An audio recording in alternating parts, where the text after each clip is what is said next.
నమస్తే welcome to four sides TV. ఈసారి లోక్సభ ఎన్నికలు చాలా కీలకమని చెప్పాలి.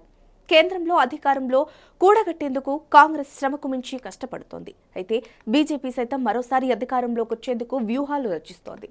ఈ నేపథ్యంలో వచ్చే సార్వత్రిక ఎన్నికల టికెట్ల కేటాయింపులో టీడీపీ విలక్షణమైన విధానాన్ని అవలంబించింది.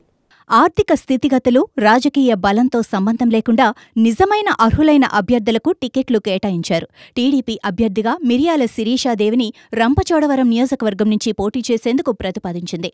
అల్లూరి సీతారామరాజు జిల్లా రాజవొమ్మంగి మండలం అనంతగిరి గ్రామంలో శిరీష గత 8 ఏళ్లుగా అంగన్వాడీ వర్కర్గా విధులు నిర్వహిస్తోంది. కాగా ఆమె భర్త విజయభాస్కర్ రంపచోడవరం నియోజకవర్గ తెలుగు యువత అధ్యక్షుడిగా పనిచేస్తున్నారు.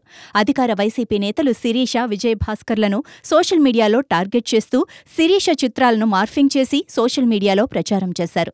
ఆమె తన భర్తతో కలిసి టీడీపీ ప్రచారాలలో పాల్గొనటానికి ఆమె విధులను విస్మరించిందని ఆరోపించారు. ఆమెపై ఉన్నతాధికారులకు ఫిర్యాదులు చేసి ఉద్యోగం నుంచి తొలగించేందుకు ప్రయత్నించారు. నిత్యం వేధింపులు ఎదుర్కొన్న శిరీష చివరకు తన పదవికి రాజీనామా చేసింది. అప్పటి నుంచి ఆమె తన భర్తతో కలిసి టీడీపీలో పనిచేస్తూ వైసీపీ దౌర్జన్యాలకు వ్యతిరేకంగా తీవ్రంగా పోరాడుతున్నారు. శిరీష నామినేషన్కు రంపచోడవరం నియోజకవర్గ ప్రజల నుంచి కూడా సానుకూల స్పందన లభించింది. ఆమె అభ్యర్థిత్వాన్ని ప్రతిపాదించడానికి టీడీపీ సాహసోపేతమైన నిర్ణయం తీసుకున్నందుకు ప్రశంసించారు.